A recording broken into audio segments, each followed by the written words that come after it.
Muy buenas noches, mis amados hermanos, que el Señor les bendiga. Qué bendición el podernos reunir nuevamente hoy para escudriñar juntos la palabra de Dios. Y antes de iniciar, vamos a orar. Padre bendito, te damos gracias, Señor, en el nombre de Jesús por esta noche. Por el privilegio, Señor, que tú nos das de poder juntarnos, Señor, por este medio para escudriñar tu palabra, sabiendo que tú dices, Señor, que cuando los hermanos nos reunimos juntos y en armonía, tú envías ahí bendición y vida eterna.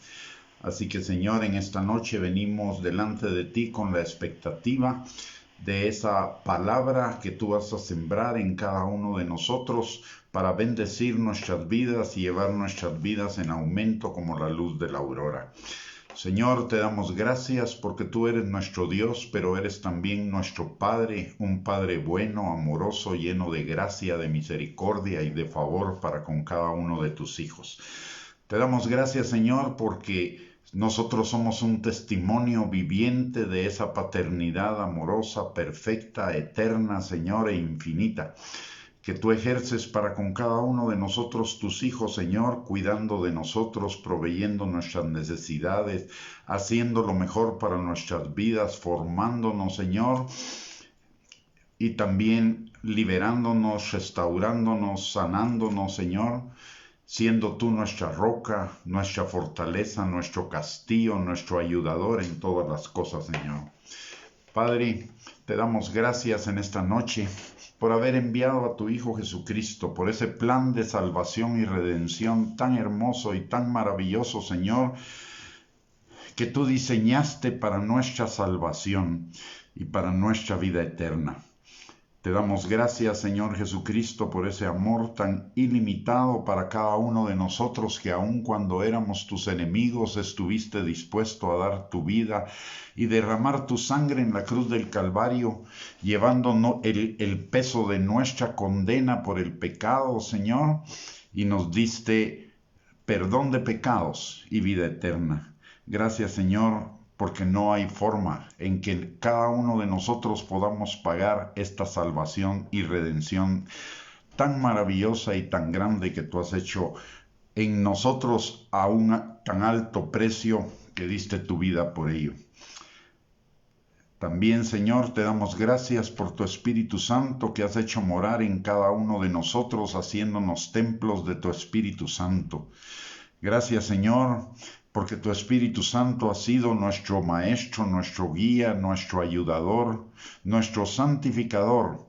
Ha sido también nuestro consolador en todas nuestras tribulaciones y circunstancias negativas que hemos enfrentado en nuestras vidas. En esta noche venimos delante de ti, pidiéndote que tu Espíritu Santo y su unción rompan todo yugo de mentira, de argumento y de razonamiento falso que se oponga al conocimiento tuyo, a la vida abundante que tenemos en ti y a la obediencia a tu palabra, Señor.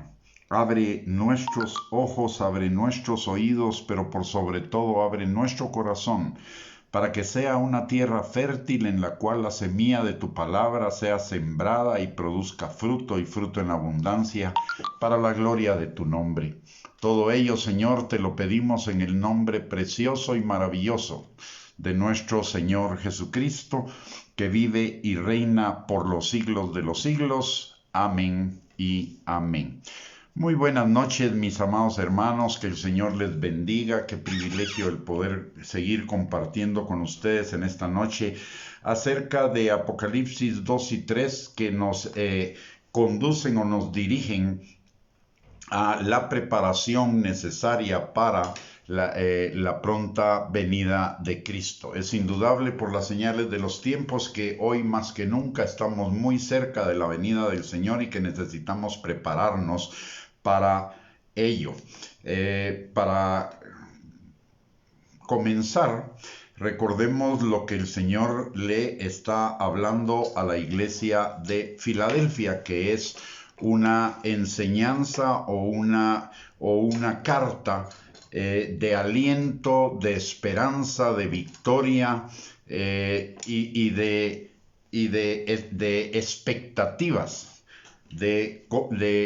para cada creyente que es fiel al Señor, para cada creyente que verdaderamente está apasionado, enamorado del Señor y que quiere alcanzar esa recompensa de ser esa novia con la cual Cristo va a contraer las bodas del Cordero. Dice la iglesia de Filadelfia, o a la iglesia de Filadelfia en Apocalipsis capítulo 3, versículos del 7 al 13. Dice: escribe al ángel de la iglesia en Filadelfia. Esto dice el santo, el verdadero, el que tiene la llave de David, el que abre y ninguno cierra, y cierra y ninguno abre. Yo conozco tus obras. He aquí he puesto delante de ti una puerta abierta, la cual nadie puede cerrar, porque aunque tienes poca fuerza, has guardado mi palabra y no has negado mi nombre. He aquí yo entrego de la sinagoga de Satanás a los que se dicen ser judíos y no lo son, sino que mienten. He aquí yo haré que vengan y se postren a tus pies y reconozcan que yo te he amado. Por cuanto has guardado la palabra de mi paciencia, yo también te guardaré de la hora de la prueba que ha de venir sobre el mundo entero, para probar a los que moran sobre la tierra. He aquí yo vengo pronto, retén lo que tienes, para que ninguno tome tu corona. Al que venciere yo le haré columna en el templo de mi Dios y nunca más saldrá de ahí. Y escribiré sobre él el nombre de mi Dios y el nombre de la ciudad de mi Dios, la nueva Jerusalén, la cual desciende del cielo, de mi Dios, y mi nombre nuevo. El que tiene oído, oiga lo que el Espíritu dice a las iglesias. El día de ayer vimos el significado de los nombres con los cuales el Señor se identifica a la iglesia de Filadelfia y el contexto de por qué usa esos nombres, como el santo, el verdadero, la llave de David, el que abre y ninguno cierra y ninguno abre. También vimos acerca de el yo conozco tus obras, que tenía poca fuerza, que había guardado su palabra y no había negado su nombre. Hoy vamos a comenzar con el versículo 9 que dice: he aquí yo entrego de la sinagoga de Satanás. ¿Qué significa la sinagoga de Satanás? En el contexto de lo que hemos visto en las demás epístolas que el Señor le manda a las 7 iglesias, la sinagoga de Satanás representa varias cosas. La primera, la religión.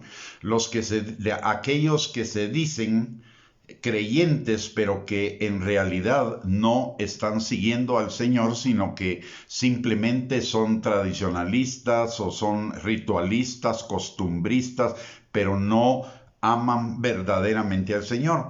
También, si por sinagoga de Satanás podemos entender todas aquellas cosas por añadidura que son filosofías o formas de pensamiento que son humanistas, que nos apartan realmente del Señor, caminos que al hombre le parecen derechos en su propia opinión. Y cuando hablamos de esas cartas y cuando hablamos de esos temas en los estudios pasados, aparentemente es muy fuerte, muy duro lo que el Señor dice, pero yo entiendo perfectamente ello porque la sinagoga de Satanás implica esas profundidades de Satanás que mucha gente ignora y que pretenden engañar al ser humano para que en lugar de caminar hacia la vida eterna, camine hacia la muerte eterna. Yo puedo entender la dureza de estas cosas porque como parte de mi testimonio, yo conocí en mi vida, aunque usted no lo crea, pero conocí esas profundidades de Satanás, tanto fuera de lo religioso como adentro de lo religioso. Cuando las profundidades de Satanás implican dos cosas. Una, dirigida a todos los que no son creyentes, y es la atracción que puede haber hacia formas de pensamiento que son contrarias a la palabra de Dios y que tratan de impedir que las personas lleguen al conocimiento de Cristo y de la vida eterna. Por eso la palabra son las cosas que ciegan el entendimiento de los incrédulos para que no les resplandezca la luz del Evangelio, y eso lo podemos llamar, o ahí podemos englobar a todas esas formas de pensamiento que son de origen humano, filosofías como el materialismo, el existencialismo y todos los ismos que el hombre ha inventado a lo largo de los años, pero que realmente no es el hombre, sino que vienen directamente de las profundidades de Satanás para impedir, para que las personas busquen la salvación y el bienestar en otras cosas diferentes a Dios, que es el único en quien está todas las riquezas de la sabiduría y también todas las riquezas de la vida. Pero una vez que las personas se convierten o esa venda les es quitada, entra en operación o en acción otro elemento más u otra forma de operación de Satanás, que es la religiosidad. Y por experiencias de mi propia vida, y yo pienso que el Señor lo permitió en mi vida precisamente para que pudiera conocer eso, yo estuve en ambos campos y en muchas formas de ambos campos, y conozco perfectamente todas esas profundidades de Satanás, y por eso tal vez la enseñanza parezca dura, porque yo sé cuáles son las trampas por un lado, y por el otro lado sé cuáles son las consecuencias de esas trampas, de esas enseñanzas en el campo de la impiedad, digamos, en el campo de las filosofías humanistas, la profunda decepción, desánimo, tristeza, depresión, etcétera, que causan, y en el campo de lo religioso en el campo de lo cristiano o pseudo cristiano, el gran engaño que representan y que también llevan al final a la frustración, a la decepción o al desánimo. Hoy en la mañana hablaba con una persona y yo le decía que yo no difícilmente contaría mi testimonio completo de vida, porque precisamente conocí esas profundidades de Satanás y son horribles, son terribles, sus efectos, y no solo sus efectos, sino sus maquinaciones. Pero por la misma razón soy también radical en cuanto al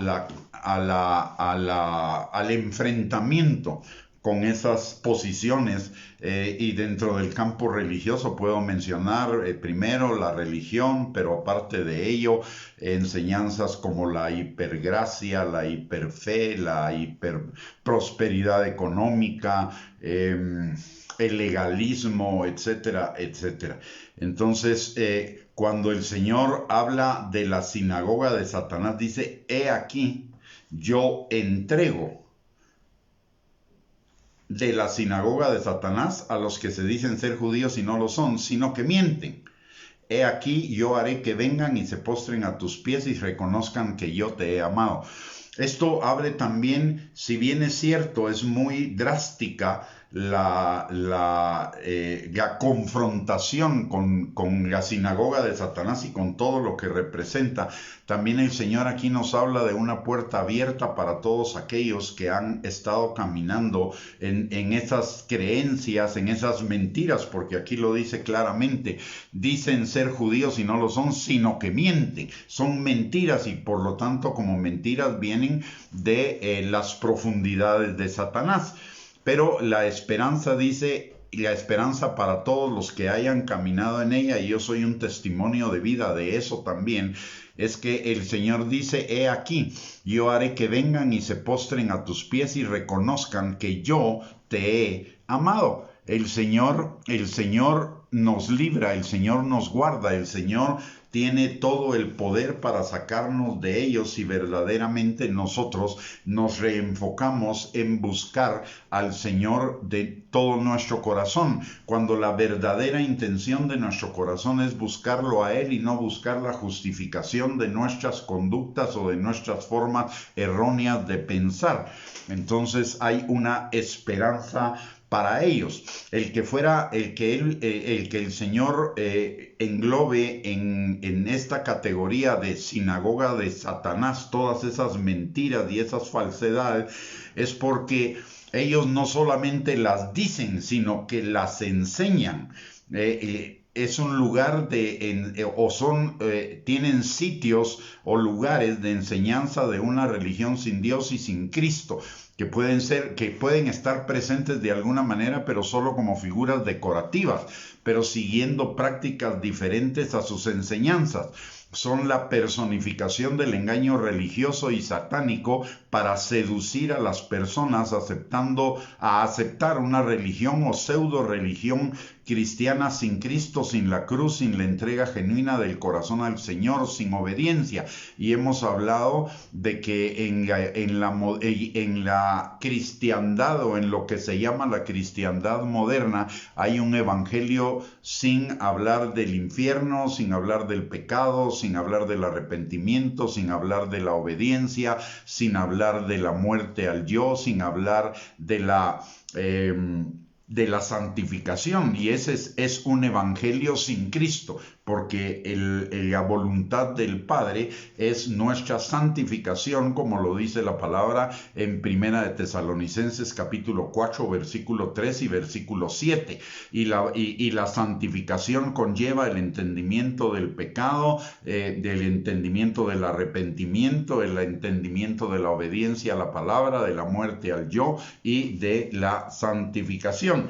La sinagoga de Satanás en realidad, aunque se viste bonito, aunque se reviste de cosas muy atractivas o seductoras, en realidad personifica una tremenda enemistad y lucha contra la verdadera iglesia de Cristo. De hecho, los religiosos son los primeros en ser perseguidores de la verdadera iglesia de Cristo, y es una enemistad y lucha que siempre va en aumento y que siempre desemboca en el anticristianismo, o va a tener como fin último el anticristianismo. Siempre es activa para todas aquellas personas mundanas que no quieren cambiar, pero que tampoco quieren llevar la culpa de su pecado todo el tiempo y se buscan un escape autoengañoso. Tanto en las filosofías humanas como en las religiosas, el objetivo final es quitarle a la gente la culpa.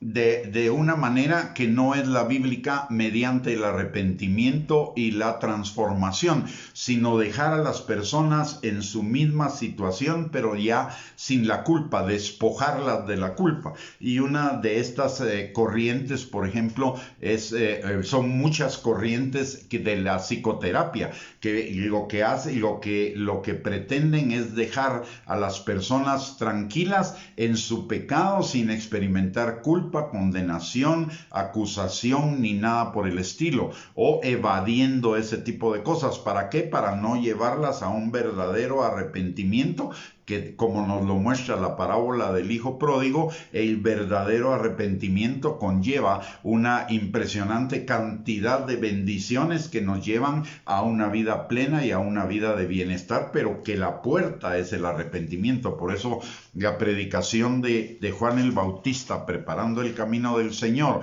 y la predicación de Jesús en su ministerio siempre comenzaba con: arrepiéntanse porque el reino de los cielos ha llegado.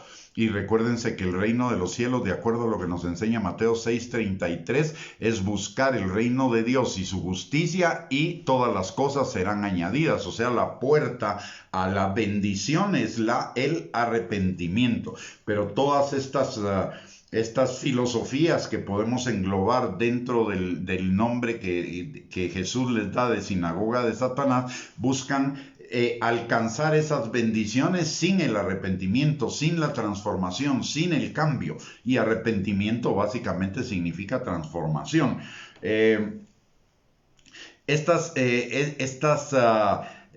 Siempre son atractivas precisamente porque le permiten a la gente, por lo menos durante algún tiempo o momentos de su vida, vivir sin la culpa y la condenación que es el resultado del pecado y que sería lo que las debería llevar al arrepentimiento. Entonces, estas corrientes generalmente son anti-arrepentimiento. Y cuando usan el nombre de cristiano o algo por el estilo, solo utilizan a Cristo como bandera o como gancho para atraer simpatizantes, pero que en su práctica desprecian el señorío de Cristo, a la iglesia fiel y verdadera y a los verdaderos creyentes. Es decir, tienen apariencia de piedad, pero niegan la eficacia de ella, como nos lo enseña 2 de Timoteo capítulo 3, versículo 5. También argumentan que no hacen mal a nadie, que hacen buenas obras, que ayudan a los pobres y que no temen a nadie y creen que están en orden por sus buenas obras o por sus buenas ideas o por sus propios buenos caminos, que les parecen derechos en su propia opinión, pero su fin es camino de muerte. Sin embargo, aún para esta clase de personas hay misericordia y gracia en Cristo. Él en esta epístola nos dice que ellos llegarán, no todos, pero por lo menos algunos llegarán a reconocer a la iglesia como la verdadera familia de Dios y a honrar a los seguidores de Cristo, a los fieles en Él. Yo haré que vengan y se postren a tus pies y reconozcan que yo te he amado. Miren, hay una característica general en los seguidores de estas corrientes, y es que cuando ellos se convierten y se dan cuenta de todo el engaño en el cual estuvieron metidos y son liberados, engaños como la brujería, la hechicería, el satanismo y filosofía y otro tipo de filosofías humanas, en realidad se invierten los papeles. Antes eran atacantes de la iglesia, atacantes de la fe, atacantes de Cristo, atacantes de los creyentes, pero cuando se convierten son los atacantes de esas sinagogas de Satanás y se vuelven al Señor de todo corazón. Entonces, ¿y por qué es ello? Porque el Señor al final les abre los ojos, no solo de la bondad y de la misericordia y del amor de Él hacia ellos, sino que además de eso ven el testimonio de la iglesia verdadera, perseverante en Cristo, que los hace rectificar o que ayuda a que rectifiquen en sus caminos. Y esto nos habla de esas personas que de veras se convierten y al final, luego que ven el engaño en el que estuvieron metidos, se convierten en personas apasionadas de Cristo. Y esto también tiene una explicación en la palabra de Dios. En la palabra dice Lucas 7:47 que al que mucho ama, al que mucho se le perdona, mucho ama. O mucho ama a aquel que mucho se le perdonó. Y cuando uno ha estado metido en esa sinagoga de Satanás, cuando uno ha conocido las profundidades de Satanás, entonces, y el Señor lo saca de ahí, no hay más que agradecimiento, adoración, pasión por aquel que nos libró de esos lugares. Y alguien me decía que yo era muy apasionado, pero es que soy apasionado por eso, porque como le dije al principio, yo conocí las sinagogas de Satanás y las conocí profundamente. Fui parte activa de esas sinagogas durante mucho tiempo, y aparte de ello, no solo fui participante, sino que conocí esas profundidades del engaño y esas profundidades de la maldad que se oculta detrás de ese engaño. Entonces, estas personas se vuelven verdaderamente apasionadas y por eso se vuelven también a veces sumamente radicales en contra de esas sinagogas de Satanás o de esas formas de pensamiento o filosofías humanas. Aunque esta es una esperanza para todas aquellas personas que puedan tener a algún familiar metido en esas profundidades de Satanás en este tiempo. Dios tiene misericordia de ellos. La misericordia de Dios todavía en este tiempo no se ha terminado y Dios puede restaurar a cada una de estas personas a la verdadera fe, a la verdadera devoción y al verdadero seguimiento de Cristo. Así que hay esperanza para ellos y ello nos debería incitar o movilizar para seguir orando e intercediendo por ellos para que el Señor, por su Espíritu Santo, abra los ojos de su entendimiento como nos los abrió a cada uno de nosotros y ellos se conviertan verdaderamente a Cristo Jesús. Yo le puedo dar testimonio de que para el Señor no hay absolutamente nada imposible cuando se trata de la conversión de alguien. Yo, como le digo, soy un testimonio de eso. Si yo le contara mi testimonio, usted quizá se asustaría o no lo creería. Pero yo estoy absolutamente seguro que si el Señor lo hizo conmigo, lo hará con cualquier otra persona. Para Él no hay nada imposible. Él lo ha dicho y Él lo hará. Muy bien. Luego vemos en el mismo pasaje, vemos que dice: he aquí, yo haré que vengan y se postren a tus pies y reconozcan que yo te he amado. Y esto nos está hablando de Dios, de su santidad, de su verdad, de su amor. Nosotros somos cartas abiertas de esa santidad, de esa verdad, de ese amor. Debemos manifestarlo lo más plenamente que nos sea posible en nuestro testimonio de vida, en nuestras conductas, nuestras palabras, nuestro amor hacia las demás personas. En esta carta se completa una trilogía de cosas que Dios nos quiere dar, que Dios tiene, que son sus atributos y que Dios nos quiere dar y rodear en Cristo para permanecer fieles a Él, que son su santidad, su verdad y su amor. Estas tres características fueron manifestadas por Jesús en la cruz. Si Dios fuera solamente santo y verdadero, además de justo, todos nosotros estaríamos perdidos y condenados, porque su amor es el que cubre nuestra multitud de faltas y nos perdona. Por otro lado, por su amor envió a Cristo a morir por nuestros pecados para que su justicia y su verdad fueran totalmente satisfechos, de tal manera que Él tomara nuestros pecados y nos imputara su santidad, a fin de que a pesar de nuestras imperfecciones y el corazón engañoso y perverso que por la herencia adámica recibimos, pudiéramos estar delante de Él. Es decir, sin que el Señor manifestara su justicia, su verdad y fuera satisfecha su santidad, en el sacrificio de Cristo no hubiera sido posible que Él derramara su amor por cada uno de nosotros, porque entonces hubiera dejado de ser un Dios santo, un Dios justo, un Dios verdadero, porque el Dios verdadero dice que la paga del pecado es muerte y que no hay remisión de pecados sin derramamiento de sangre. Por lo tanto, el Señor no nos hubiera podido perdonar y amar como nos ama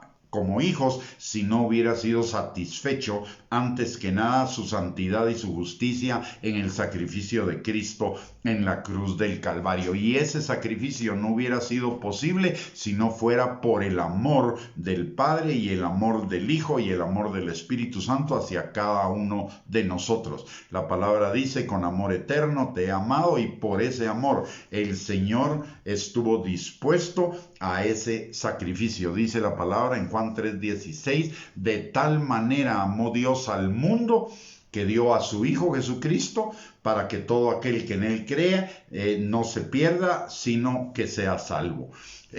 Hoy estamos, o el mundo dice que está celebrando la pasión de Cristo, pero están celebrando una pasión que no entienden.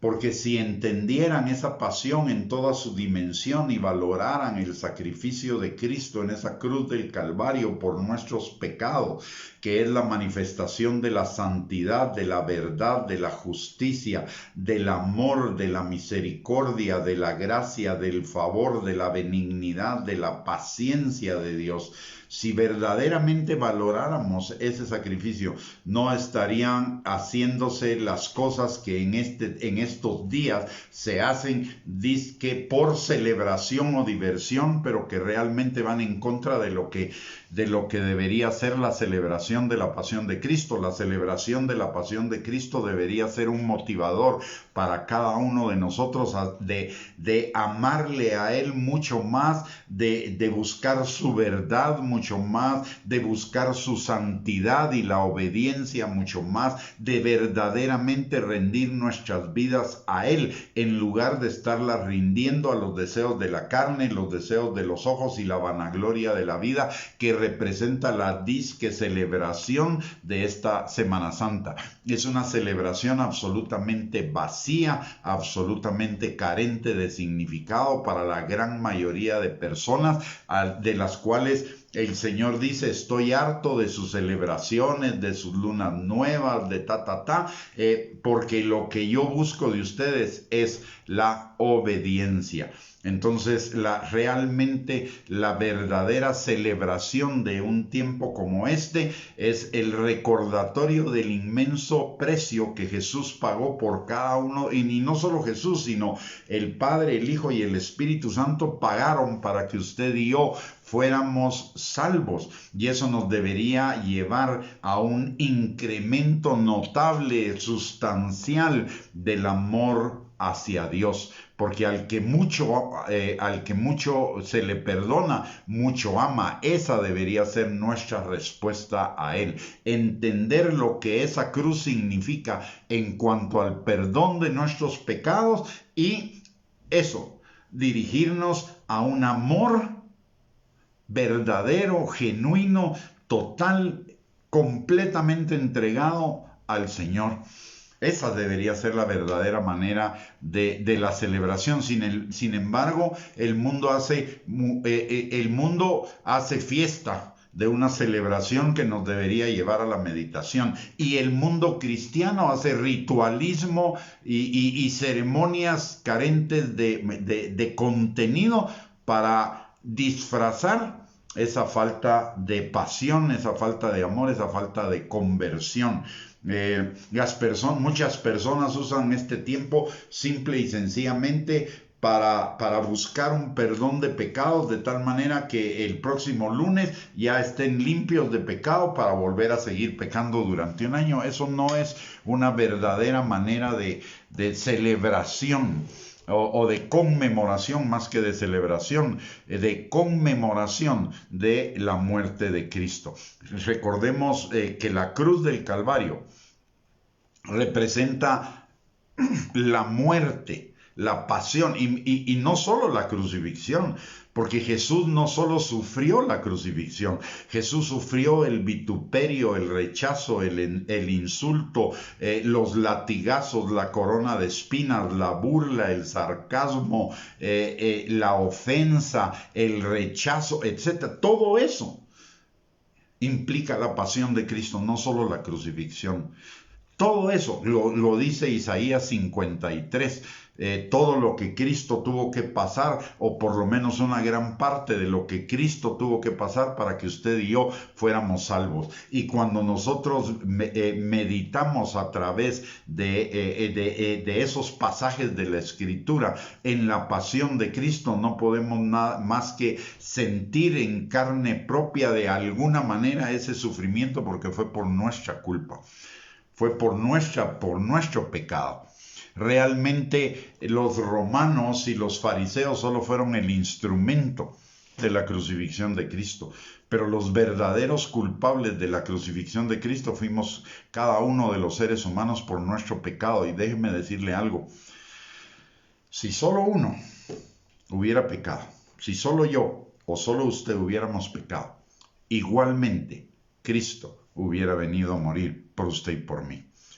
E igualmente seríamos los responsables de la muerte de Cristo.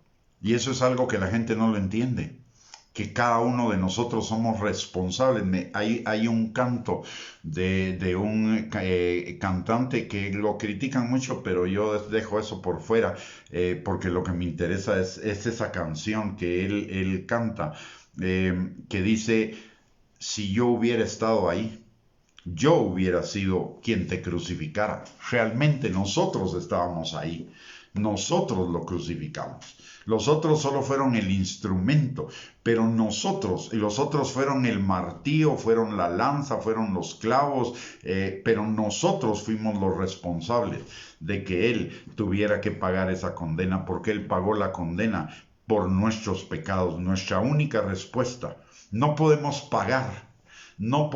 pagar esa salvación. No la podemos pagar de ninguna manera. Solo podemos responder a ella. Y la única forma de responder a esa salvación tan grande y a ese sacrificio tan grande es amar grandemente al Señor con todo nuestro corazón, con todas nuestras fuerzas, con todo nuestro ser. Es la única forma. No hay otra. Y aún esa es insuficiente. Pero es la forma que el Señor quiere.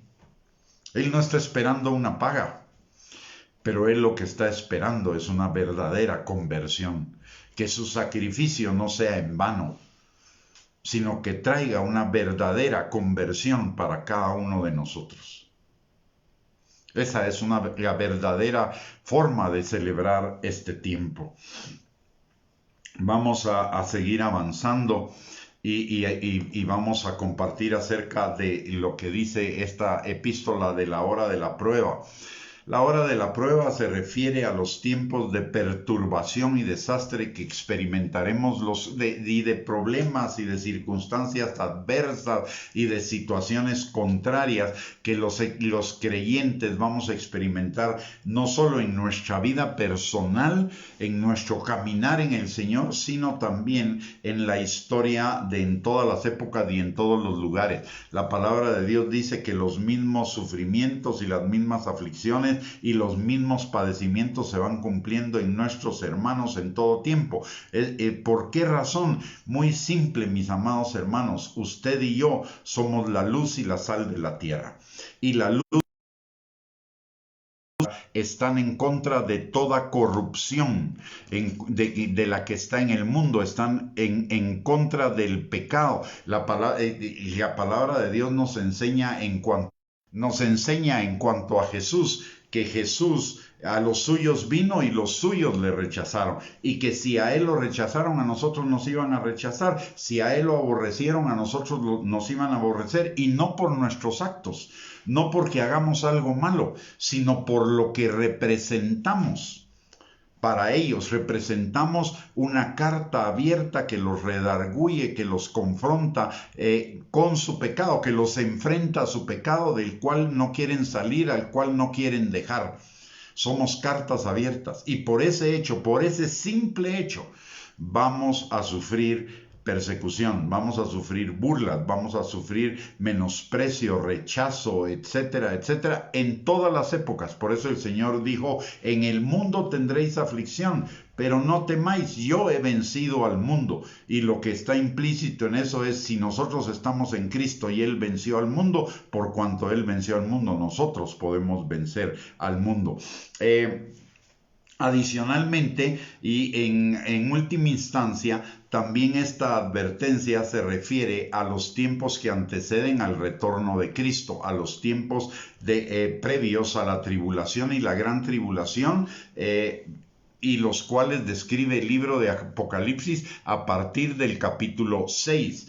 En este último contexto, note que dice, yo te guardaré de la hora de prueba que vendrá. Significa que en este tiempo, antes del arrebatamiento de la iglesia, el Señor nos estará guardando. Eso significa en primer lugar, pero en segundo lugar también significa que nosotros vamos a ser librados de la tribulación y de la gran tribulación. Y esto nos lo enseña Primera de Tesalonicenses capítulo 1 versículo 10. Dice, y esperar de los cielos a su Hijo, el cual resucitó de los muertos, a Jesús, quien nos libra de la ira venidera, de los tiempos de la ira del Señor. Hemos hablado en otros estudios que lo que significa que el Señor sea grande en misericordia y lento para la ira, grande en misericordia en cuanto a que ha retenido el juicio por los pecados de la humanidad por 6,000 años. Pero que llegará el tiempo de la ira y ese tiempo de la ira durará 7 años, que son la tribulación y la gran tribulación.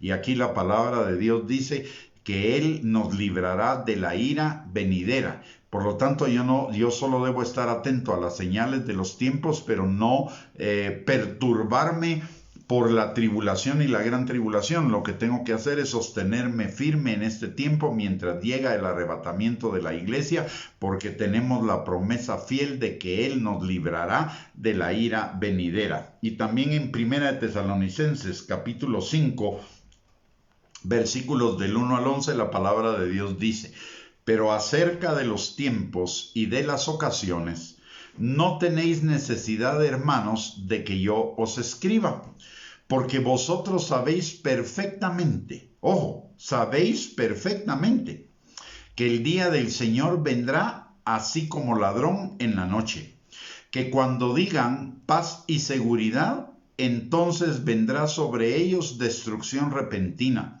como los dolores a la mujer encinta, y no escaparán. Mas vosotros, hermanos, no estáis en tinieblas, para que aquel día os sorprenda como ladrón.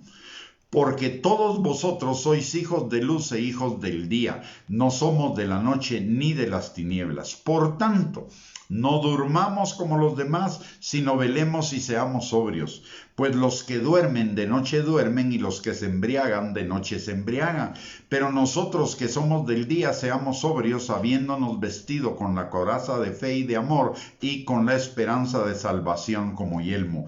Porque no nos ha puesto Dios para ira, sino para alcanzar salvación por medio de nuestro Señor Jesucristo, quien murió por nosotros, para que ya sea que velemos o que durmamos, vivamos juntamente con Él, por lo cual animaos unos a otros y edificaos unos a otros, así como lo hacéis. Notemos algunas frases importantes que vemos en 1 Tesalonicenses 1:10 y en 1 Tesalonicenses 5 del 1 al 11. Dice, Jesús, quien nos libra de la ira venidera. Cuando digan paz y seguridad, vendrá sobre ellos. ¿Sobre quiénes? Sobre los impíos, y no escaparán. Pero nosotros no estamos en tinieblas para que aquel día nos sorprenda como ladrón, sino somos hijos de luz e hijos del día. No nos ha puesto Dios para ira, sino para alcanzar salvación por medio de nuestro Señor Jesucristo. Animaos unos a otros y edificaos unos a otros, así como lo hacéis. Pero también, esto nos habla de que el Señor nos va a librar de la ira venidera, de la tribulación y de la gran tribulación. Y en segundo lugar, nos exhorta a velar. ¿Velar cómo? Velar vistiéndonos de la fe, del amor y de la esperanza. Las tres cosas, la fe, el amor y la esperanza. Es exactamente lo mismo que dice la palabra en 1 Corintios 12 cuando habla del amor. Permanece en la fe, la esperanza y el amor, y el mayor de ellos es el amor.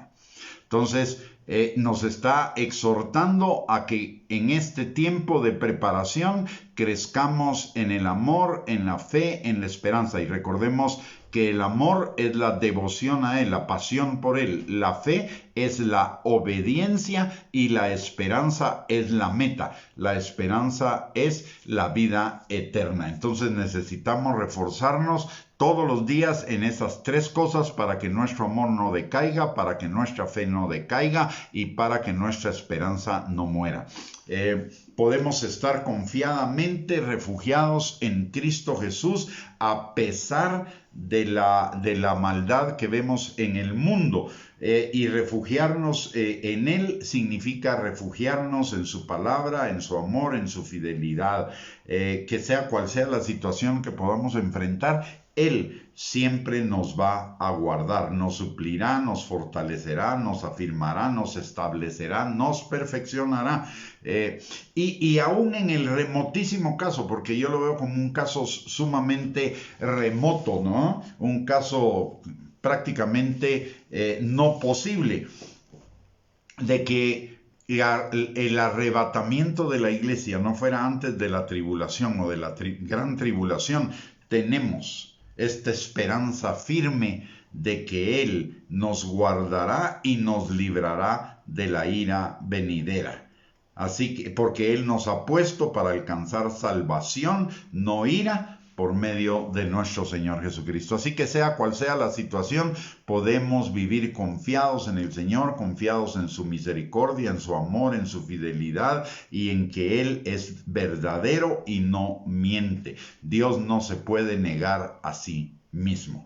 Muy bien, también la promesa de que seremos guardados en tiempo de prueba, tribulación, angustia, persecución, etc., significa que la liberación de esas cuestiones será una recompensa para quienes perseveren en guardar la palabra de Dios con verdadera fe. La palabra dice en Romanos capítulo 8, versículo 28 y 29, que todas las cosas que Dios permite en nuestra vida es para que seamos es para que obren para bien, para nuestra transformación al carácter de Cristo.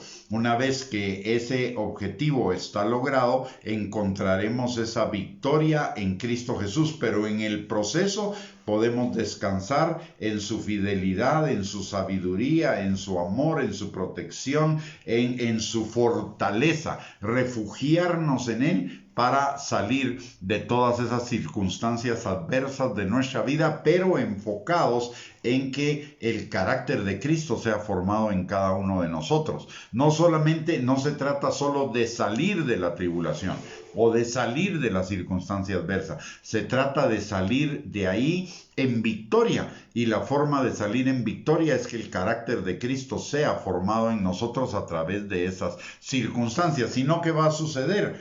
Recordemos que las circunstancias adversas muchas veces, o la gran mayoría, son el resultado de nuestras malas siembras.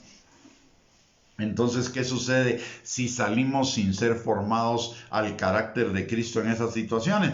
Vamos a volver a sembrar lo mismo y por lo tanto vamos a volver a cosechar lo mismo y por lo tanto vamos a tener que pasar nuevamente por el proceso hasta que cada uno de nosotros tenga el entendimiento de que todas esas circunstancias adversas en nuestras vidas, Dios las permite para llevar nuestra vida como la luz de la aurora a un nuevo nivel de la formación del carácter de Cristo en nosotros y por ende también a un nuevo nivel de bendición en nuestras vidas que Él quiere derramarlo.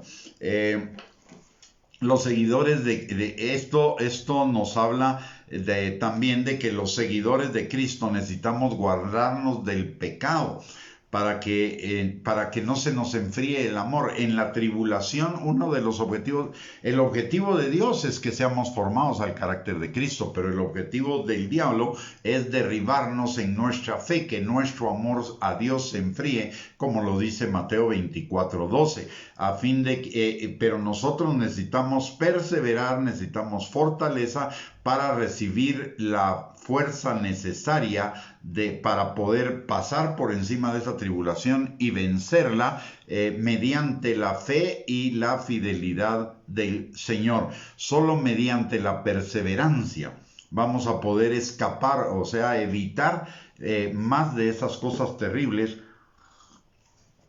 que nos vienen.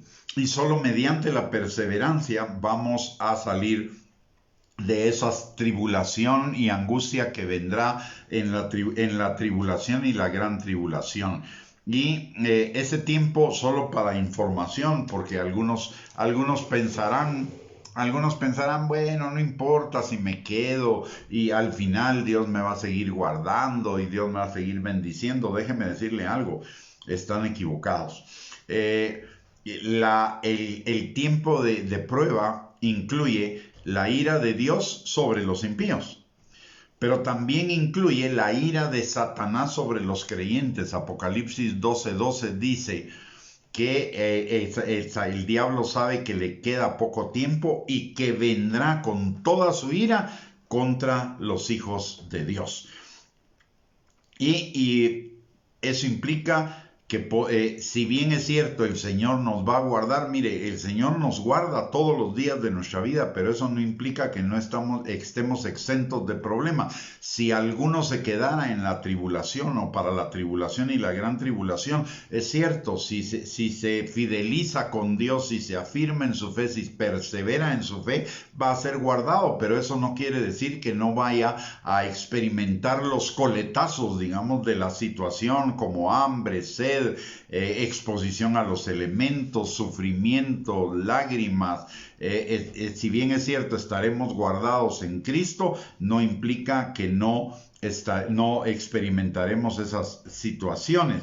Las consecuencias de los estragos que causa Satanás y las fuerzas demoníacas en el mundo, que nos lo describe Apocalipsis 9 del 3 al 5 y Apocalipsis 12:12, y el mal y la violencia de los malvados, así como la persecución de los que seguirán, de los que serán seguidores del anticristo, las vamos a tener que soportar, aunque estaremos guardados y seguros en Cristo. Y así sucesivamente con todas las cosas de la tribulación. O sea, nos van a agarrar los coletazos, y recordemos algo que dice la palabra. Por eso esta enseñanza está en la palabra para exhortar a los creyentes. Todas las enseñanzas acerca de los juicios de la ira y de la tribulación y de la gran tribulación están escritos para exhortarnos a cada uno de nosotros a fortalecernos en nuestra fe en este tiempo, para evitar que tengamos que pasar por esas cosas. Entonces, esto nos debería llevar a un fortalecimiento de nuestra fe, de nuestra obediencia y de nuestra fidelidad al Señor, porque esos tiempos están cercanos y esos tiempos van a llegar a la humanidad. Si nosotros nos descuidamos y decaemos en nuestra fe e incluso nos retiramos de la fe, esto puede implicar consecuencias de que nosotros nos pudiéramos quedar para la tribulación y la gran tribulación, y eso implicaría experimentar los sufrimientos del mundo en alguna medida, aunque contemos con la protección del Señor. Pero por eso Él nos está advirtiendo de lo que viene, para que no caigamos en ningún ejemplo de desobediencia que implique que podamos poner en riesgo esta salvación tan grande. De hecho, Pablo lo dice, ¿no? Pablo mismo dice que no descuidemos esta salvación tan grande. Este no es el tiempo de descuidar nuestra salvación. Al contrario, este es un tiempo de cuidar nuestra salvación con mucho mayor ahínco, dedicación, perseverancia, paciencia, etc. Es el tiempo en el cual nosotros necesitamos fortalecernos en el Señor y en el poder de su fuerza para mantenernos firmes. Y notemos otra cosa que le dice a la iglesia de Filadelfia: yo vengo pronto. Se lo dijo a la iglesia de Filadelfia hace 2000 años, casi.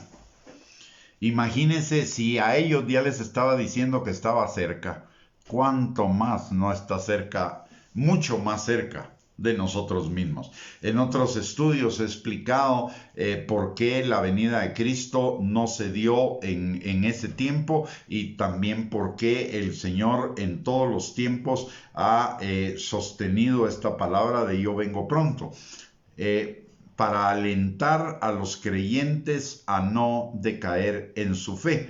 Pero en este tiempo, específicamente, las señales que la palabra de Dios manifiesta como las señales previas a la venida de Cristo se están cumpliendo con una rapidez asombrosa y casi atropellándose unas a otras como nunca había sucedido en la historia del mundo. La venida de Cristo está muy pronta. Esto puede acontecer en cualquier momento y eso completará la redención y liberación de la iglesia, y la nuestra estará completada totalmente.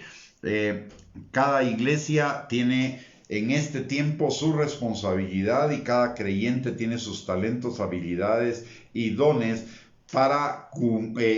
es un aliciente para llevarnos al cumplimiento de la gran comisión: ir y predicar el evangelio a toda criatura, enseñándoles a guardar lo que Él nos mandó y bautizándolos en el nombre del Padre, del Hijo y del Espíritu Santo. No en el nombre de una denominación, ni en el nombre de una costumbre, ni nada, sino en el nombre del Señor Jesucristo, del Padre y del Hijo, enseñándoles a guardar lo que Él nos ha mandado, no a torcerlo como muchos están haciendo, a guardar exactamente esa palabra que Él nos ha dado con toditita fidelidad.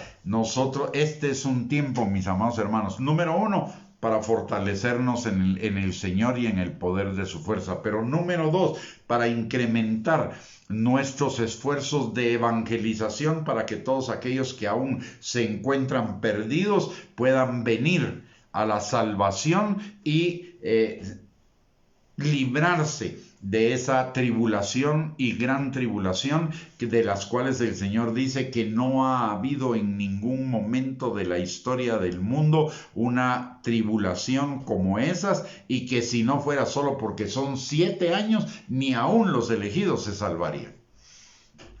Entonces es un tiempo terrible y esto nos debería llamar a la evangelización y al discipulado de las personas para que también ellas puedan ser libradas de la ira venidera, principalmente con aquellos que están muy cercanos a nosotros. Es decir, nos debe llevar al incremento de nuestra santificación, de nuestra fe, de nuestra pasión por el Señor, pero también a un nuevo esfuerzo evangelizador. ¿Qué tan cerca puede estar el arrebatamiento? Mire, el arrebatamiento puede estar tan cercano como el próximo segundo.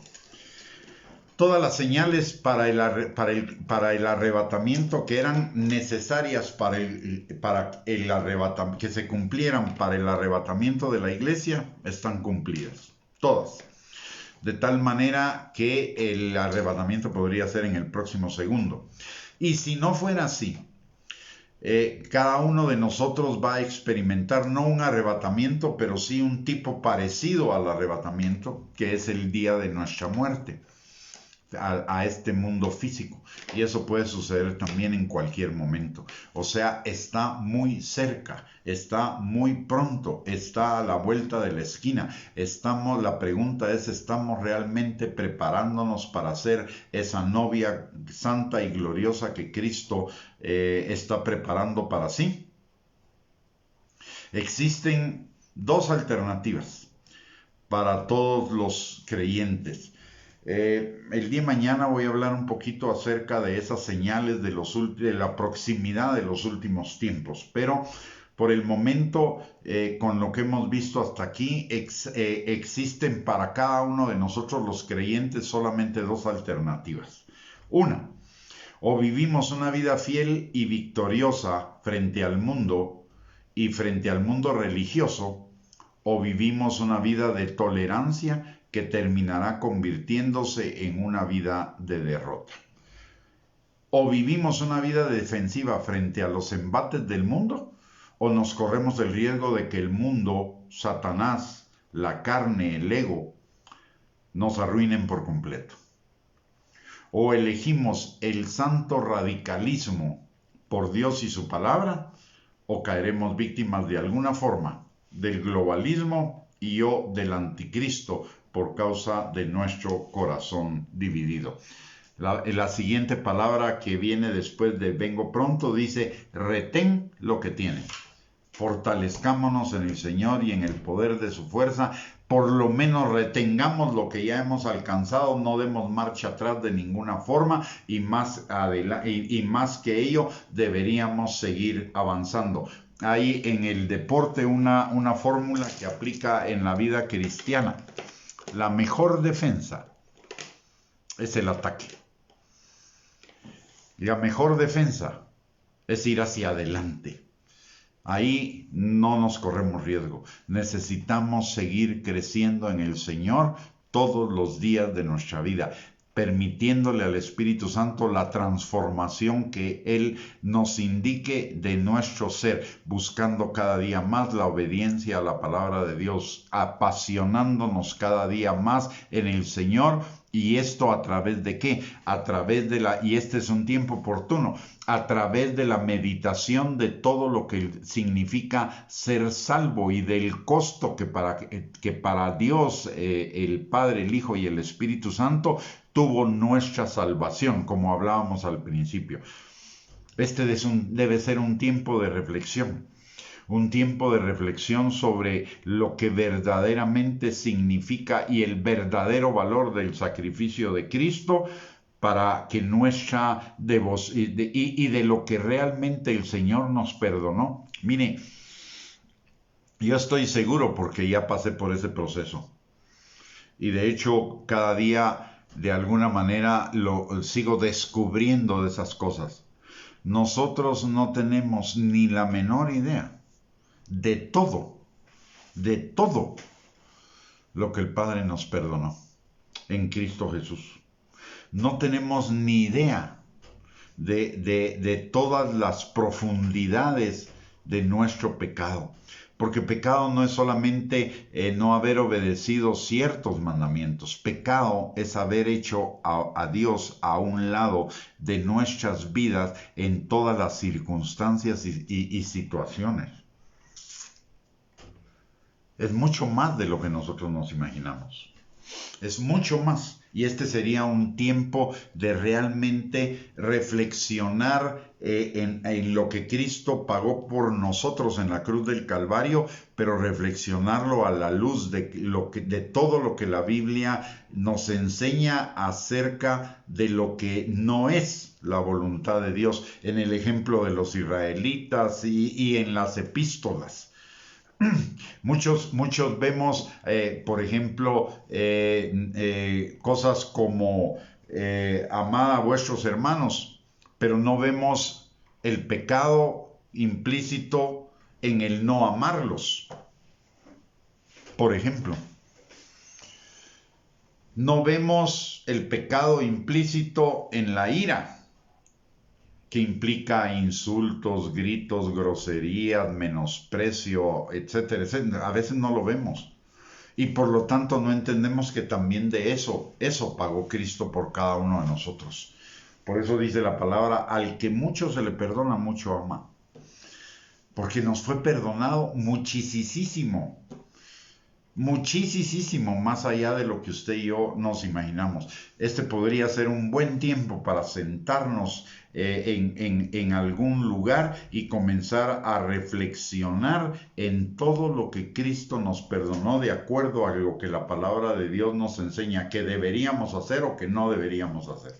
Que deberíamos hacer y no hicimos, y que no deberíamos hacer y sí hicimos. Y nos vamos a dar cuenta que nuestro pecado va mucho más allá de lo que cada uno de nosotros nos imaginamos. Así que, mis amados hermanos, esta es una invitación, toda esta enseñanza es una invitación a que en este tiempo que estamos conmemorando la muerte de Cristo, que el mundo conmemora la muerte de Cristo, y nosotros no sigamos el ejemplo del mundo de diversión, etcétera, etcétera, etcétera, sino que sea un tiempo realmente de recogimiento, de reflexión, de separarnos del mundo, separarnos de nuestras actividades diarias para poder meditar en las implicaciones del sacrificio de Cristo para cada uno de nosotros, comenzando empezando por reflexionar en Isaías 53, pero también en la lectura de por lo menos una de las epístolas en la palabra, para ir viendo lo que deberíamos haber hecho y no hicimos, y para ver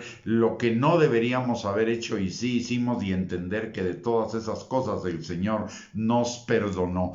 Porque una cosa es decir, el Señor me perdonó de pecados, pero otra cosa es decir, el Señor me perdonó de A, de B, de C, de D, y yo le aseguro que ni las letras del alfabeto ni los números nos van a alcanzar para ver la dimensión del perdón que el Señor tuvo para con cada uno de nosotros. Así que, mis amados hermanos, hemos llegado al final de esta enseñanza. Les invitamos para que mañana a las 8 de la noche nos vuelvan a sintonizar para otra enseñanza en la palabra de Dios, para ir preparándonos para los tiempos que nos toca por vivir. Y por el otro lado, le recuerdo, si esta enseñanza fue de bendición para su vida, que usted la pueda compartir con sus contactos en las redes sociales para que también les bendiga.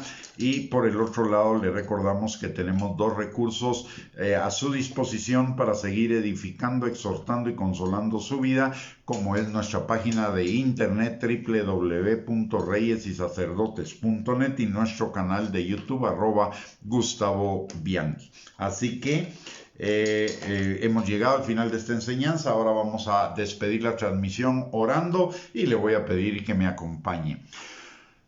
Padre bendito, te damos gracias, Señor, en el nombre poderoso de Cristo Jesús, en esta noche, Señor, por tu palabra. Porque tu palabra, Señor, además de instruirnos y enseñarnos, nos corrige, Señor, y nos redarguye. Padre, en el nombre precioso de Cristo Jesús, en esta noche venimos delante de ti, presentando las peticiones que normalmente te hacemos, Señor, por cada uno de nosotros y por los nuestros, pero en esta hora, Señor, queremos pedirte especialmente que tú, Señor, en este tiempo nos dirijas por tu Espíritu Santo, Señor, a la reflexión, a la consideración, Señor, de ese sacrificio tan gigantesco que tú hiciste, Señor, por cada uno de nosotros en la cruz del Calvario. Señor, ábrenos a nuestro entendimiento por tu Espíritu Santo una mayor dimensión, Señor, de lo que hasta el día de hoy hemos entendido y comprendido como el sacrificio de Jesús en la cruz del Calvario. Señor, abre nuestro entendimiento para que podamos dimensionar, Señor, en una mayor medida que tú moriste no solo por nosotros, Señor, sino por nuestra responsabilidad, por nuestra culpa, Señor. Padre, y que eso nos mueva y nos conmueva, Señor, para una mayor pasión hacia ti, Padre. Señor, te lo pedimos en el nombre precioso y poderoso de Cristo Jesús, y te pedimos, Señor, que en esta noche tú nos des descanso físicamente, pero que tu Espíritu, Señor, trabaje en nuestro espíritu y en nuestra alma, activando, Señor, esas semillas de eternidad de tu palabra que tú has sembrado en nosotros, pero que todavía, Señor, no hemos sido hacedores de ella. Llénanos, Señor, de tu gozo, que es nuestra fortaleza, para que el día de mañana, Señor, vivamos ese día que tú has hecho, para que nos gocemos y nos alegremos en ti por esta salvación tan grande que tenemos en Cristo Jesús.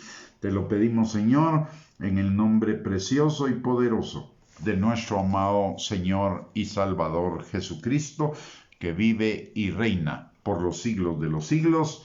Amén y amén. Muy bien, mis amados hermanos, que el Señor les bendiga, que tengan una linda y bendecida noche y un glorioso día de mañana, y esperamos encontrarnos nuevamente a las 8 de la noche mañana para una enseñanza más en la palabra. Que el Señor les bendiga, un abrazo para todos, saludos, y que tengan una linda noche y un bendecido día de mañana. Nos vemos.